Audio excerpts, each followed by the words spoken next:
Good morning, everyone. So, today we are going to discuss another important modern business approach, that is lean management. We have already discussed total quality management, Kaizen, open book management. Now, the fourth modern management approach or business approach, that is lean management. Actually, this lean management is a continuation or somewhat similar to Kaizen, total quality management, etc. Let's see in detail. So, in this particular YouTube tutorial, we will be discussing an introduction and meaning of lean management, definition to lean management, the principles of lean management, the main stakeholders of lean management. അപ്പോൾ ഈ lean management എന്ന് പറയുന്നത് നമ്മൾ കൃത്യമായിട്ട് പറയുകയാണെങ്കിൽ total quality മാനേജ്മെൻറ്റിൽ നിന്നും അതേപോലെ തന്നെ കേസിനിൽ നിന്നും ഒക്കെ ഇൻസ്പയർഡ് ആയിട്ടുള്ള ഒരു കൈൻഡ് ഓഫ് മാനേജ്മെൻറ്റ് അപ്രോച്ചാണ്. വേസ്റ്റുകളൊക്കെ മാക്സിമം ഒഴിവാക്കി പ്രൊഡക്ടിവിറ്റി കൂട്ടി പ്രോഫിറ്റബിലിറ്റിയിലേക്ക് എത്തുക, പെർഫെക്ഷനിലേക്ക് എത്തുക എന്നൊക്കെയുള്ളൊരു ആശയമാണ് ലീൻ മാനേജ്മെൻറ്റ് പ്രധാനമായിട്ടും മുന്നോട്ട് വെക്കുന്നത്. Let's see what is lean management. So first of all, we can have a small introduction to lean management.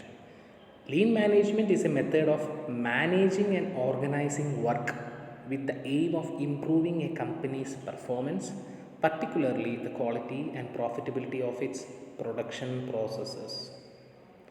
അപ്പോൾ പ്രധാനമായിട്ടും ലീൻ മാനേജ്മെൻറ്റ് എന്ന് പറഞ്ഞു കഴിഞ്ഞിട്ടുണ്ടെങ്കിൽ നമ്മളുടെ വർക്ക് ഓർഗനൈസ് ചെയ്യുകയും മാനേജ് ചെയ്യുകയും ചെയ്യുന്നു. നമ്മളൊരു കമ്പനിയിൽ ഒരു പ്രൊഡക്റ്റ് ഉൽപ്പാദിപ്പിക്കപ്പെടണമെങ്കിൽ റോ മെറ്റീരിയലിൽ നിന്ന് ഫിനിഷ്ഡ് പ്രൊഡക്റ്റ് ആവണമെങ്കിൽ ഒരുപാട് പ്രോസസ്സിലൂടെ കടന്നു പോകണം. അതുപോലെ തന്നെ സ്വീപ്പർ തൊട്ട് CEO വരെയുള്ള ആൾക്കാർ ഒരുപാട് പ്രോസസ്സുകൾ ചെയ്യണം. ആ എല്ലാ വർക്കുകളെയും പ്രോപ്പറായിട്ട് മാനേജ് ചെയ്യുകയും ഓർഗനൈസ് ചെയ്യുകയും ചെയ്യുക വിത്ത് ദ എയിം ഓഫ്, എന്തിനു വേണ്ടിയിട്ട് അങ്ങനെ ചെയ്യുന്നത്? ഇംപ്രൂവിങ് കമ്പനീസ് പെർഫോമൻസ്, കമ്പനിയുടെ പെർഫോമൻസ് കൂട്ടാൻ വേണ്ടിയിട്ട് from the small steps to the big step ഓരോ വർക്കും മാനേജ് ചെയ്യുകയും ഓർഗനൈസ് ചെയ്യുകയും ചെയ്യുക. അങ്ങനെ കമ്പനിയുടെ പെർഫോമൻസ് ഇമ്പ്രൂവ് ചെയ്യുക. പ്രധാനമായിട്ടും ഫോക്കസ് ചെയ്യുന്നത് എന്തിനാണ്? ക്വാളിറ്റി ഇമ്പ്രൂവ് ചെയ്യാനും പ്രോഫിറ്റബിലിറ്റി കൂട്ടാനും ഒക്കെയാണ്. ഓക്കെ, സോ ലീൻ എന്ന് പറഞ്ഞു കഴിഞ്ഞിട്ടുണ്ടെങ്കിൽ നമുക്കറിയാം മൊത്തത്തിൽ ഓർഗനൈസ് ചെയ്യുക, മാനേജ് ചെയ്യുക. അതുകൊണ്ടൊക്കെ തന്നെ പ്രധാനമായിട്ടും ക്വാളിറ്റി കൂട്ടുക, പെർഫോമൻസ് കൂട്ടുക എന്നൊക്കെ പറയുന്നത് കൊണ്ട് എന്താ ഉദ്ദേശിക്കുന്നത്? Lean is the elimination of waste. നമ്മൾ കേസനിൽ നമ്മൾ പലത് കണ്ടു. 3 ടൈപ്സ് ഓഫ് വേസ്റ്റൊക്കെ നമ്മൾ കണ്ടു. മുട, മുറ ഒക്കെ. മുട എന്ന് പറഞ്ഞിട്ടുണ്ടെങ്കിൽ എന്താണ്? Basically there are 7 types of waste. ഒരു പ്രോസസ്സിലുള്ള 7 ടൈപ്പ് വേസ്റ്റുകളെ ഐഡൻറ്റിഫൈ ചെയ്ത് അതിനെ എലിമിനേറ്റ് ചെയ്യുക എന്നൊക്കെയുള്ളതാണ് മുട എന്ന് പറയുന്നത്. അതുതന്നെയാണ് ഇവിടെ പറയുന്നത്. ലീൻ അതുകൊണ്ട് തന്നെ കേസിനുമായിട്ട് വളരെയധികം സാമ്യമുള്ളൊരു മാനേജ്മെൻറ്റ് അപ്രോച്ചാണ്. Lean is elimination of waste. ഒരു പ്രോസസ്സിലുള്ള ഒരു റോ മെറ്റീരിയൽ ഫിനിഷ്ഡ് ഗുഡ് ആകാൻ വേണ്ടിയിട്ടുള്ള പ്രോസസ്സിനിടയിലുള്ള എന്തൊക്കെ പ്രോസസ്സുകളുണ്ടോ അതിലൊക്കെ ഉണ്ടാവാൻ സാധ്യതയുള്ള വേസ്റ്റുകളെ ഐഡൻറ്റിഫൈ ചെയ്യുകയും അവയെ എലിമിനേറ്റ് ചെയ്യുകയും ചെയ്യുന്ന ഒരു പ്രക്രിയ തന്നെയാണ് ലീനും. But more importantly, lean is continuous improvement in work process. Exactly what kaizen says, continuous improvement.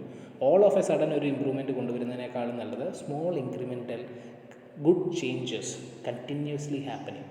അത്തരത്തിലുള്ളതാണ് lean എന്നുകൊണ്ട് ഉദ്ദേശിക്കുന്നത്. അപ്പോൾ ലീൻ എന്നത് നമുക്ക് ഒന്നുകൂടി ചുരുക്കി പറയുകയാണെങ്കിൽ ലീൻ എലിമിനേഷൻ ഓഫ് വേസ്റ്റ് തന്നെയാണ്.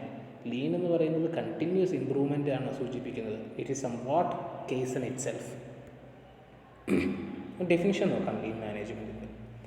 Lean management refers to a technique developed with the aim of minimising the process waste and maximising the value of product or service of the customer without compromising the quality. ഇവിടെ 3 കാര്യങ്ങളാണ് പറയുന്നത്. Lean എന്നുകൊണ്ട് അതൊരു management സ്റ്റൈലാണ്. എന്തൊക്കെയാണ് 3 points? പ്രോസസ്സിൽ minimising the process waste. ഒരു പ്രോസസ്സിൻ്റെ ഇടയിൽ ഉണ്ടാകുന്ന വേസ്റ്റ് മിനിമൈസ് ചെയ്യുക, ഫസ്റ്റ് പോയിൻറ്റ്. സെക്കൻഡ് പോയിൻറ്റ് എന്താണ്? Maximizing the value of the product or service. Third point എന്താണ്? Without compromising the quality. Okay, അപ്പോൾ പ്രധാനമായിട്ടും 3 കാര്യങ്ങളാണ് ലീൻ ഇവിടെ സൂചിപ്പിക്കുന്നത്. ലീൻ മാനേജ്മെൻറ്റ് കൊണ്ട് ഉദ്ദേശിക്കുന്നത് ഒന്നാമത്തെ കാര്യം എന്താണ്? Minimizing the process waste, maximizing the value of the product without compromising the quality. Quality compromise ചെയ്യാതെ value of the product improve ചെയ്യിക്കുക. അതേപോലെ തന്നെ പ്രോസസ്സിലുള്ള വേസ്റ്റുകളെല്ലാം എലിമിനേറ്റ് ചെയ്യുക. ഇതാണ് lean management. And this was coined by Toyota production system. Toyota production സിസ്റ്റമാണ് ആദ്യമായിട്ട് ഈ ലീൻ മാനേജ്മെൻറ്റ് സിസ്റ്റം ഡെവലപ്പ് ചെയ്തെടുത്തത്. നമുക്ക് ഏറ്റവും ഇമ്പോർട്ടൻ്റ് ആയിട്ട് നോക്കേണ്ടത് ഈ 5 പ്രിൻസിപ്പിൾസ് ഓഫ് ലീൻ മാനേജ്മെൻ്റ് ആണ്. ഇതിൻ്റെ ഡീറ്റെയിൽഡ് ആയിട്ടുള്ള ഡിസ്ക്രിപ്ഷൻ ഇവിടെയുണ്ട്. 5 പ്രിൻസിപ്പിൾസ് ഓഫ് ലീൻ മാനേജ്മെൻറ്റ്. അപ്പോൾ നമുക്ക് നോക്കാം എന്തൊക്കെയാണ് 5 principles. Value, the values stream, flow, pull, perfection. 5 എണ്ണമുണ്ട്. 5 പ്രിൻസിപ്പിൾസ് ഓഫ് ലീൻ മാനേജ്മെൻറ്റ് എന്തൊക്കെയാണ്? Value, value stream, flow, pull, perfection. അത് തന്നെയാണ് ഇവിടെ ഡീറ്റെയിൽ ആയിട്ട് പറഞ്ഞിരിക്കുന്നത്. Identify value, map the value stream, flow, pull, perfection. നമുക്ക് വൺ ബൈ വൺ ആയിട്ട് നോക്കാം. അപ്പോൾ ലീൻ മാനേജ്മെൻറ്റിൻ്റെ ഫസ്റ്റ് പ്രിൻസിപ്പിൾ എന്ന് പറഞ്ഞിട്ടുണ്ടെങ്കിൽ വാല്യൂ. Identify the value. എന്താണ് പറയുന്നത്? Identify the customers and specify value. കസ്റ്റമേഴ്സിനെ പ്രോപ്പറായിട്ട് ഐഡൻറ്റിഫൈ ചെയ്ത ശേഷം നമ്മൾ ഒരു പ്രോഡക്റ്റിനെ സംബന്ധിച്ചിടത്തോളം വാല്യൂ എന്താണെന്നുള്ളത് മനസ്സിലാക്കിയെടുക്കണം. വാല്യൂ എന്ന് പറയുന്നത് എന്താണ്? Specify what creates value from the customer's perspective. If we are producing a product, നമ്മൾ ആ പ്രോഡക്റ്റിന് ഒരു വാല്യൂ കൊടുക്കുന്നത് എന്ന് വെച്ചിട്ടുണ്ടെങ്കിൽ ഒരു മൂല്യം നിർണ്ണയിക്കുകയല്ല വേണ്ടത്. കസ്റ്റമറിൻ്റെ പോയിൻ്റ് ഓഫ് വ്യൂവിൽ നിന്ന്, കസ്റ്റമേഴ്സ് പെർസ്പെക്റ്റീവിൽ ആ ഒരു പ്രോഡക്റ്റിന് എന്ത് മൂല്യമാണുള്ളത്, ആ ഒരു മൂല്യം വേണം നമ്മളുടെ പ്രോഡക്റ്റിന് നമ്മൾ കൊടുക്കാൻ. Specify what creates value from the customer's perspective. നമ്മളൊരു പ്രൊഡക്റ്റ് ഉൽപ്പാദിപ്പിക്കുമ്പോൾ ആ പ്രൊഡക്റ്റിന് എന്ത് മൂല്യമുണ്ടാവണം എന്നുള്ളത് തീരുമാനിക്കേണ്ടത് നമ്മളല്ല. നമ്മളൊരു കസ്റ്റമർ ആണെങ്കിൽ നമ്മൾ ആ ഒരു പ്രൊഡക്റ്റിൽ എന്ത് മൂല്യം കാണാൻ ആഗ്രഹിക്കുന്നു, അത്തരത്തിലുള്ളൊരു വാല്യൂ വേണം നമ്മളുടെ പ്രൊഡക്റ്റിന് ഉണ്ടാവേണ്ടത്. So the value should be always from the customers perspective. അത് തന്നെയാണ് ഇവിടെ പറയുന്നത്. The value must be ascertain from the point of view of the ultimate customer. Customer എന്ത് മൂല്യമാണോ ആഗ്രഹിക്കുന്നത് അത്തരത്തിലുള്ളൊരു മൂല്യം വേണം പ്രൊഡക്റ്റിന് ഉണ്ടാവേണ്ടത്. ഓക്കെ, അടുത്തത് ദ വാല്യൂ സ്ട്രീം, അല്ലെങ്കിൽ നമുക്ക് പറയാൻ സാധിക്കും മാപ്പ് ദ വാല്യൂ സ്ട്രീം. ഒരു വാല്യൂ സ്ട്രീം ഉണ്ട്, അതിനെ കൃത്യമായിട്ട് മാപ്പ് ചെയ്യണം എന്നുള്ളത്. Identify all the step along the process chain. ഒരു പ്രോഡക്റ്റ് എന്ന് വെച്ചിട്ടുണ്ടെങ്കിൽ ഒരു റോ മെറ്റീരിയൽസ് പല പല പ്രോസസ്സുകൾ കഴിഞ്ഞിട്ടായിരിക്കും ഒരു ഫൈനൽ പ്രോഡക്റ്റായിട്ട് മാറുക.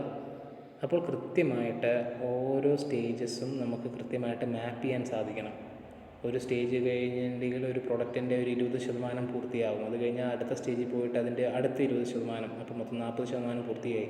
അത് കഴിഞ്ഞാൽ പിന്നെ അടുത്ത 40% ഒറ്റയടിക്ക് പൂർത്തിയായി, അപ്പോൾ മൊത്തം 80%. അങ്ങനെ ഒരു പ്രൊഡക്റ്റിൻ്റെ പ്രോസസ്സ് ചെയിനിലെ എല്ലാ സ്റ്റെപ്പുകളും കൃത്യമായിട്ട് ഐഡൻറ്റിഫൈ ചെയ്യുകയും അത് മാപ്പ് ചെയ്യുകയും വേണം ഒരു റോ മെറ്റീരിയൽ പ്രൊഡക്റ്റായിട്ട് മാറുന്ന ആ മൊത്തം പ്രോസസ്സിനെ.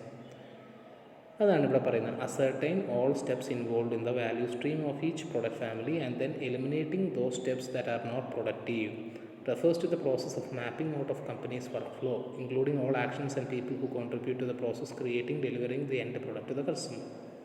അപ്പോൾ അതിൽ പറയുന്ന ഇത്രയേ ഉള്ളൂ. നമ്മൾ ഒരു പ്രോഡക്റ്റ്, ഒരു റോ മെറ്റീരിയൽ ഫൈനൽ പ്രൊഡക്റ്റായിട്ട് മാറുന്ന ആ പ്രോസസ്സിലെ ഓരോ സ്റ്റെപ്പും നമ്മൾ അനലൈസ് ചെയ്യുക. ഓരോ സ്റ്റെപ്പും അനലൈസ് ചെയ്യുകയും ഐഡൻറ്റിഫൈയും ചെയ്തിട്ട് ആ സ്റ്റെപ്പുകളിൽ എന്തെങ്കിലും ഒരു പ്രവർത്തനങ്ങൾ പ്രൊഡക്റ്റിന് വാല്യൂ ക്രിയേറ്റ് ചെയ്യാൻ ഉതകുന്ന തരത്തിലുള്ളതല്ലെങ്കിൽ, എന്ന് വെച്ചിട്ടുണ്ടെങ്കിൽ അൺവാണ്ടഡ് എന്തെങ്കിലും സ്റ്റെപ്സോ മറ്റു കാര്യങ്ങളോ ഉണ്ടെങ്കിൽ അത്തരത്തിലുള്ള അൺവാണ്ടഡ് പ്രോസസ്സുകളെ നമ്മളുടെ മൊത്തം പ്രോസസ്സിൽ നിന്നും എലിമിനേറ്റ് ചെയ്ത് കളയുകയും കൂടി വേണം. അപ്പോൾ ഒരു റോ മെറ്റീരിയൽ പ്രൊഡക്റ്റ് ആവാൻ എടുക്കുന്ന ആ എല്ലാ പ്രോസസ്സുകളെ ഐഡൻറ്റിഫൈ ചെയ്യുകയും വേണം. അതിൽ അൺവാണ്ടഡ് ആയിട്ട് അതിൽ ആവശ്യമില്ലാത്ത എന്തെങ്കിലുമൊക്കെ ഉണ്ടെങ്കിൽ അതിനെ എലിമിനേറ്റ് ചെയ്യാൻ വേണം. അതാണ് വാല്യൂ സ്ട്രീം. അടുത്തത് ഫ്ലോ. അത് നമ്മളൊരു റോ മെറ്റീരിയൽ ഫൈനൽ പ്രൊഡക്റ്റായി മാറണമെങ്കിൽ ഒരു സീരീസ് ഓഫ് പ്രോസസ്സിലൂടെ കടന്നു പോകണം. ആ പ്രോസസ്സുകൾക്കൊക്കെ ഒരു ഫ്ലോ വേണമെന്നാണ് പറയുന്നത്. Make the value process flow. ഒരു ഫ്ലോ ഉണ്ടാവണം. Ensure that the steps which create value take place in a perfect sequence so that the product reaches the customers smoothly. അപ്പോൾ ഇവിടെ നമ്മൾ സംഭവിച്ച എന്താണ്? ഒരു റോ മെറ്റീരിയൽ ഫിനിഷ്ഡ് പ്രൊഡക്റ്റ് ആകണമെങ്കിൽ എന്തൊക്കെ പ്രോസസ്സിലൂടെ കടന്നു പോകണം. അതിൽ ഒരു കാര്യം നമ്മൾ ഉറപ്പുവരുത്തണം, ഓരോ പ്രോസസ്സുകളും ഒരു പ്രൊഡക്റ്റിൻ്റെ വാല്യൂ ഇമ്പ്രൂവ് ചെയ്യിക്കുന്ന രീതിയിലുള്ള പ്രോസസ്സുകളായിരിക്കണം. പ്രൊഡക്റ്റിൻ്റെ വാല്യൂവിലേക്ക് കോൺട്രിബ്യൂട്ട് ചെയ്യാത്ത എന്തെങ്കിലും പ്രോസസ്സ് ഉണ്ടെങ്കിൽ അതിനെ എലിമിനേറ്റ് ചെയ്യണം. ക്രിയേറ്റ് ഫ്ലോ എന്താ പറയുന്നത്? അങ്ങനെ എലിമിനേറ്റ് ചെയ്ത് കഴിഞ്ഞാൽ പിന്നെയുള്ള എല്ലാ സ്റ്റെപ്പുകളും വാല്യൂ പ്രൊവൈഡ് ചെയ്യുന്ന സ്റ്റെപ്പുകൾ തന്നെയാണ് അല്ലേ പ്രൊഡക്റ്റിലേക്ക്. So ensure that all the steps which create value, അങ്ങനെ ക്രിയേറ്റ് എല്ലാ സ്റ്റെപ്സും ഇപ്പോൾ വാല്യൂ ക്രിയേറ്റ് ചെയ്യുന്നതാണ്. ഇനി ഉറപ്പ് വരുത്തേണ്ടതാണ് അതെല്ലാം ഒരു സീക്വൻഷ്യൽ പെർഫെക്റ്റ് ഓർഡറിലാണ് എന്നുള്ളത്. ഒന്നാമത്തെ ഒരു പ്രോസസ്സ് കഴിഞ്ഞ് രണ്ടാമത്തെ പ്രോസസ്സിലേക്ക് പോകുന്നു, അത് കഴിഞ്ഞ് മൂന്നാമത്തെ പ്രോസസ്സിലേക്ക് പോകുന്നു. അല്ലാതെ ഒന്ന് കഴിഞ്ഞ് നേരെ 3ലേക്കും പിന്നെ അത് കഴിഞ്ഞ് 2ലേക്കും തിരിച്ചു വരുന്ന അവസ്ഥ ഉണ്ടാവരുത്. പെർഫെക്റ്റ് സീക്വൻസിൽ അതെല്ലാം ഉണ്ട്. അതേപോലെ തന്നെ അപ്പോൾ കസ്റ്റമറിലേക്ക് സ്മൂത്തായിട്ട് സാധനങ്ങൾ എത്തും. Means ensuring each teams work flow smoothly and preventing any interruptions. അപ്പോൾ ഒരു തരത്തിലുള്ള ഇൻറ്ററപ്ഷൻസ് ഒന്നും ഇല്ലാതെ പ്രോപ്പറായിട്ട് ഒരു ഫ്ലോ ഉണ്ടാവണം എന്നുള്ളത് ഉറപ്പ് വരുത്തുക. അടുത്തത് പുള്ള് കൊണ്ട് എന്താ ഉദ്ദേശിക്കുന്നത്? പുൾ എന്നുള്ളത് കൊണ്ട് ഉദ്ദേശിക്കുന്നത് ഓവർ പ്രൊഡക്ഷൻ ഒന്നും ഉണ്ടാകാതെ കസ്റ്റമർ എന്താണോ ആവശ്യമുള്ളത് അത് മാത്രം ചെയ്യുക. അല്ലാതെ ഓവർ പ്രൊഡക്ഷനോ ഓവർ ഇൻവെൻട്രി ഒന്നും പാടില്ല എന്നാണ് പുള്ള് സൂചിപ്പിക്കുന്നത്. Make only what is needed by the customer. കസ്റ്റമറിന് അപ്പോൾ ഡിമാൻഡ് ഉള്ളത് എന്തോ അത് മാത്രം ഉണ്ടാക്കുക, നോക്കുക. എസ്റ്റാബ്ലിഷ് പുൾ അത് പ്രത്യേകം പറയുന്നത് A pull system is specific lean technique that decreases the waste of any production process. വെച്ചിട്ടുണ്ടെങ്കിൽ ഓവറായിട്ട് ഉണ്ടാക്കി വെച്ചിട്ടുണ്ടെങ്കിൽ അത് വേസ്റ്റ് ആവും അല്ലേ? അത് ഒഴിവാക്കാൻ വേണ്ടിയിട്ടുള്ള ഒരു പ്രൊഡക്ഷൻ ടെക്നിക്കാണ്. It ensure that the new work is only started if there is demand for it. Demand ഉണ്ടെങ്കിൽ മാത്രമേ പുതിയത് പ്രൊഡക്ഷൻ ഉണ്ടാക്കുകയുള്ളൂ. Thus providing the advantage of minimizing overhead and optimizing storage cost. ഇപ്പോൾ പുള്ളെന്ന് കൊണ്ട് ഉദ്ദേശിക്കുന്നത് ഡിമാൻഡിനനുസരിച്ച് മാത്രം പ്രൊഡ്യൂസ് ചെയ്യുക, ഒത്തിരി ഉണ്ടാക്കരുത്. കസ്റ്റമറിന് ആവശ്യമുള്ളത് what is needed by the customer അത് മാത്രമേ ഉണ്ടാക്കാൻ പാടുള്ളൂ. ഡിമാൻഡ് ഉണ്ടെങ്കിൽ മാത്രമേ പ്രൊഡ്യൂസ് ചെയ്യാൻ പാടുള്ളൂ. അതാണ് പുള്ള് കൊണ്ട് ഉദ്ദേശിക്കുന്നത്. അടുത്തത് പെർഫെക്ഷനാണ്. ഇതെല്ലാം നമ്മൾ മെയിൻറ്റെയിൻ ചെയ്തിട്ടുണ്ട് ഈ ലീനിൽ. പിന്നെ അവസാനം പറയുന്ന പെർഫെക്ഷനാണ്. Strive for perfection by continually attempting to produce exactly what the customer wants. ഇതെല്ലാം ഫോക്കസ് ചെയ്ത് കഴിഞ്ഞിട്ടുണ്ടെങ്കിൽ നമ്മൾ പെർഫെക്ഷനിലേക്ക് എങ്ങനെ എത്തുന്നത്? എപ്പോഴും നിരന്തരമായിട്ട് കസ്റ്റമറിന് ആവശ്യമുള്ള സാധനങ്ങൾ മാത്രം ഉൽപ്പാദിപ്പിച്ചുകൊണ്ട് മാത്രം. When the value is specified, value streams are ascertained, non-productive steps are eliminated, the flow and pull are instigated. ഈ സ്റ്റെപ്പുകളെല്ലാം കംപ്ലീറ്റ് ചെയ്ത് കഴിഞ്ഞാൽ the process is started again and continue till the perfection state is arrived, in which perfect value is created with no waste. ഈ സ്റ്റെപ്പുകളെല്ലാം ഉറപ്പി വരുത്തിയിട്ടുണ്ടെങ്കിൽ വീണ്ടും ഈ process ചെയ്യുന്നു. അതുവഴിയായിട്ട് ഒരു വേസ്റ്റും ഇല്ലാതെ നമുക്ക് പെർഫെക്റ്റ് ആയിട്ടുള്ള ഒരു പ്രൊഡക്ഷൻ സാധ്യമാകുന്നു. അപ്പോൾ ഇതൊക്കെയാണ് 5 principles of lean management: value stream, flow, pull, perfection. ഇനി പ്രധാനമായിട്ടും ലീൻ മാനേജ്മെൻറ്റിൻ്റെ ഏറ്റവും ബെനിഫിഷ്യറീസ്, സ്റ്റേക്ക് ഹോൾഡേഴ്സ് ആരൊക്കെയാണ്? ഒന്ന് എന്തായാലും കസ്റ്റമേഴ്സ്. വളരെ ക്വാളിറ്റി പ്രോഡക്റ്റ് ഇറക്കുന്നത് വഴിയായിട്ട് ആർക്കാണ് ഏറ്റവും മെച്ചം ഉണ്ടാവുക? കസ്റ്റമേഴ്സിനാണ്. കസ്റ്റമേഴ്സിന് ഡിലൈറ്റ് ഉണ്ടാവുക, സാറ്റിസ്ഫാക്ഷൻ ഉണ്ടാവുക എന്ന് പറയുന്നതാണ് ഒരു കമ്പനിയെ സംബന്ധിച്ചിടത്തോളം വലിയ കാര്യം. അപ്പോൾ ലീൻ മാനേജ്മെൻറ്റ് ഇൻട്രൊഡ്യൂസ് ചെയ്യുന്നത് വഴിയായിട്ട് അതിൻ്റെ ഏറ്റവും വലിയ ബെനിഫിഷ്യറി എന്ന് പറയുന്നത് കസ്റ്റമേഴ്സ് തന്നെയാണ്. അവരുടെ ഡിലൈറ്റും സാറ്റിസ്ഫാക്ഷനുമാണ് കമ്പനിയുടെ പ്രോഫിറ്റ്. പിന്നെ എംപ്ലോയീസാണ്. ഒരു കമ്പനി നന്നായിട്ട് വർക്ക് ചെയ്യുന്നുണ്ടെങ്കിൽ ആ കമ്പനിക്ക് നല്ല പ്രൊഡക്ടിവിറ്റിയും പ്രോഫിറ്റബിലിറ്റിയും മറ്റു കാര്യങ്ങളും ഒക്കെ കിട്ടുന്നുണ്ടെങ്കിൽ അതിൻ്റെ ഏറ്റവും വലിയ ബെനിഫിഷ്യറീസ് എംപ്ലോയീസ് തന്നെയാണ്. They will get increments, they will get good salary etcetera. So പ്രോപ്പറായിട്ടൊരു ലീൻ മാനേജ്മെൻറ്റ് സിസ്റ്റം ഉണ്ടെങ്കിൽ the employees will definitely get benefited. പിന്നെ ഓർഗനൈസേഷൻ ഇറ്റ്സെൽഫ്. ഒരു കമ്പനിയുടെ രീതിയിൽ മെച്ചം ഉണ്ടാവില്ലേ? Organisation includes board members, the chief executive officers, business owners. After that, it covers the policies, programs, procedures and other implementation. A well-managed and balanced organization is capable for fulfilling customer requirements. ഈ പ്രോപ്പറായിട്ടൊരു organisation, board മെമ്പേഴ്സും എല്ലാം കടങ്ങിയ ഒരു ഓർഗനൈസേഷന് എന്താണെങ്കിലും lean management വഴിയായിട്ട് productivity കൂടുന്നു, profitability കൂടുന്നു. അതുകൊണ്ട് തന്നെ they are major beneficiaries. So that's all for today. So we have discussed a new management approach, that is lean management. നമ്മൾ എന്തൊക്കെയാണ് ഡിസ്കസ് ചെയ്തത്? ഒരു ഇൻട്രൊഡക്ഷൻ നോക്കി, ഡെഫിനിഷൻ നോക്കി, പ്രിൻസിപ്പിൾസ് ഓഫ് ലീൻ മാനേജ്മെൻറ്റ് 5 നോക്കി, main stakeholders of lean management നോക്കി.